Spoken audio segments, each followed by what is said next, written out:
Setiap tahun, miliaran ton sampah plastik mengalir ke lautan dan membanjiri tempat pembuangan sampah kita. Ini adalah krisis global. Dan sementara perusihan raksasa mencari solusi yang rumit dan mahal, seorang pemuda dari Atlanta, Amerika Serikat, menemukan jawaban yang mungkin paling radikal, paling gila, sekaligus paling sederhana. Ia mengubah sampah plastik kembali menjadi minyak, tepat di halaman belakang rumahnya. Ini adalah kisah Julian Brown dan inovasinya yang ia sebut Plastoline. Julian Brown bukanlah seorang insinyur lulusan universitas ternama. Dia adalah seorang tukang las yang belajar secara otodidak. Sejak usia 17 tahun, ia sudah tenggelam dalam dunia pengelasan, menyambungkan logam demi logam. Namun, visinya jauh melampaui sekadar kerajinan besi. Ia ingin mengubah dunia, dimulai dari tumpukan sampah yang kita hasilkan setiap hari. Visi inilah yang membawanya pada sebuah perjalanan luar biasa. Dari seorang pekerja biasa menjadi seorang inovator yang mengguncang dunia. Inti dari penemuan Julian, Plastoline, sebenarnya didasarkan pada pemahaman yang sangat mendasar. Plastik terbuat dari minyak bumi. Jadi, secara teori, mengapa kita tidak bisa membalikan proses itu? Dengan pemikiran ini, Julian, melalui perusahaannya yang ia beri nama Naturejab, merancang dan membangun sendiri sebuah reaktor pirolisis. Pirolisis adalah proses pemecahan molekul kompleks dengan panas tanpa adanya oksigen. Namun, reaktor ciptaan Julian ini bukanlah reaktor biasa. Ia menggunakan sesuatu yang sangat cerdas, energi surya, untuk menjalankan sistem gelombang mikro. Mirip seperti yang ada di oven microwave dapur kita, tapi jauh lebih kuat. Gelombang mikro ini memanaskan serpihan plastik di dalam sebuah wadah kedap udara. Karena tidak ada oksigen, plastik tersebut tidak terbakar. Sebaliknya, panas ekstrem ini menyebabkan plastik retak atau terurai. Rantai polimer panjang yang membentuk struktur plastik pecah menjadi molekul-molekul yang lebih kecil dan lebih ringan, berubah menjadi uap panas. Uap panas ini kemudian dialirkan melalui serangkaian pipa pendingin.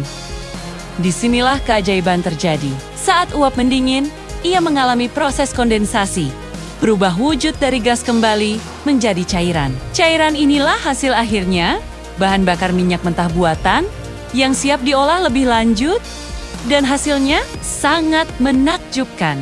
Julian mengklaim bahwa produk mentah dari reaktornya ini dapat disuling lebih lanjut untuk menghasilkan berbagai jenis bahan bakar, mulai dari bensin, solar, hingga bahan bakar jet. Dan dia tidak hanya berbicara. Julian secara aktif mendemonstrasikan klaimnya. Dalam berbagai video yang ia unggah, kita bisa melihat sebuah truk pickup klasik dan bahkan sebuah mobil sport berjalan dengan mulus menggunakan bahan bakar yang beberapa jam sebelumnya masih berbentuk botol air mineral, kantong kresek, atau bungkus makanan.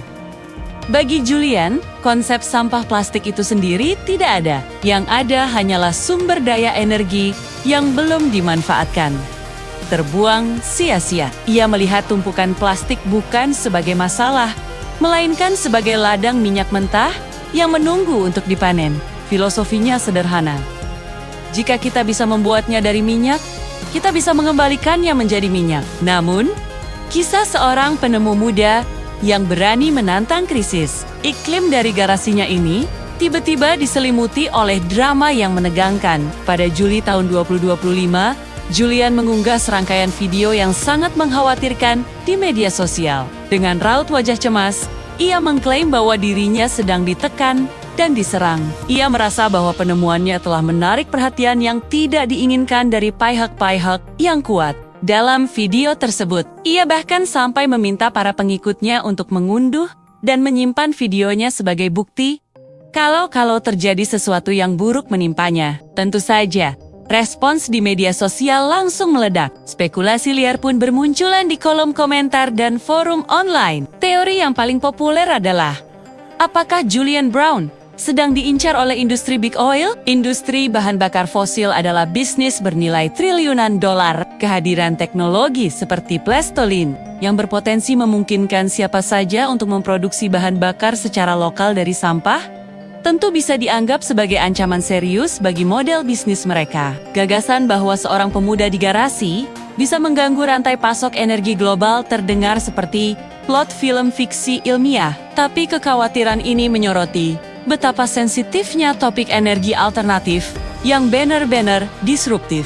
Kecemasan para pendukungnya memuncak ketika Julian tiba-tiba menghilang dari media sosial. Akunnya senyap, tidak ada pembaruan, tidak ada kabar. Spekulasi semakin menjadi-jadi. Apakah ia telah dibungkam? Untungnya, setelah beberapa waktu yang terasa sangat lama, Julian kembali muncul. Ia meyakinkan para pengikutnya bahwa dirinya aman. Ia tidak merinci siapa atau apa yang menjadi sumber tekanan tersebut, namun ia menegaskan bahwa ia tidak akan berhenti. Ia akan terus memajukan proyeknya. Sebagai bukti, ia bahkan mulai mengadakan demonstrasi terbuka, mengundang orang untuk melihat secara langsung bagaimana mesinnya bekerja, membuktikan bahwa Plastolin bukanlah sekadar tipuan atau hoax di internet. Meskipun kisah Julian sangat menginspirasi, inovasinya tidak luput dari kritik dan pertanyaan teknis dari para ahli. Tantangan terbesar yang dihadapi oleh teknologi pirolisis secara umum adalah efisiensi energi, atau yang biasa disebut net energy gain. Proses pirolisis membutuhkan panas yang sangat besar untuk memecah ikatan kimia plastik. Para skeptis mempertanyakan, apakah energi yang dibutuhkan untuk menjalankan reaktor dalam hal ini sistem gelombang mikro dan mengolah plastik sebenarnya lebih besar daripada energi yang terkandung dalam bahan bakar yang dihasilkan? Jika jawabannya ya, maka dari sudut pandang efisiensi energi, proses ini bisa jadi tidak menguntungkan secara lingkungan. Meskipun Julian menggunakan panel surya, skala produksi yang lebih besar akan menuntut input energi yang masif. Selain itu, ada faktor keamanan yang tidak bisa diabaikan. Eksperimen dengan bahan yang mudah terbakar dan proses bertekanan tinggi di lingkungan non-laboratorium selalu membawa risiko. Julian sendiri pernah mengalami kecelakaan pada tahun ke-2024 saat sedang menyempurnakan alat distilasi untuk memurnikan minyak mentahnya.